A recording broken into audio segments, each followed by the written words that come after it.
Right, well, obviously I think you should use Jolly Phonics, but in fact it has been proved in a number of studies. We were actually involved in the original Clackmannanshire study, and every time in the studies it's come out, in the research it's come out that the synthetic systematic phonics approach, which is what Jolly Phonics is the best and most effective way to go forward.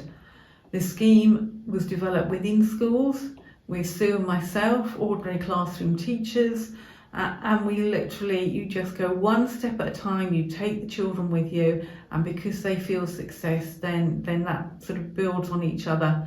And it doesn't matter whether the children are 4, it doesn't matter if you're teaching someone who's 84. Actually, the steps and the things that you need to know are exactly the same. Now, Jolly Phonics has been designed sort of for 4 or 5-year-olds, for young children. And the pictures and the resources, are lovely for that. I love the pictures, all the detail in them. It's fun, teaching young children to read. It should be a fun process and not a chore. And the children can very quickly become, independent readers and writers.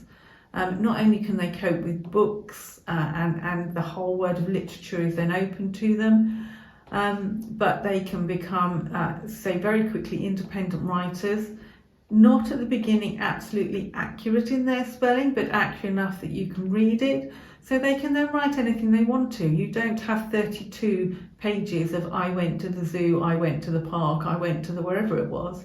They start writing, whatever's in their head, whatever they had the words for, they can get them down on a piece of paper.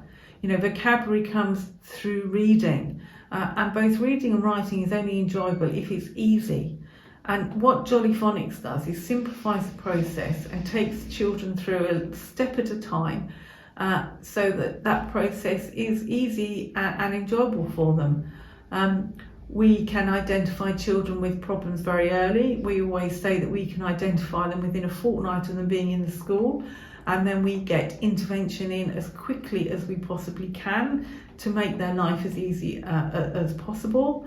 And the boys have always done as well as the girls, if not slightly better, in the school that we used to teach in, because there's a logic and there's a pattern, and the children understand what they're doing. We are teaching them the code, the nuts and bolts, and we're teaching it in a fun, interactive, multi-sensory way, which means we take the majority of the children with us, and once they are able to cope with reading and writing, they're then able to cope with all the other subjects within the curriculum. And that's really the joy of Jolly Phonics. It works.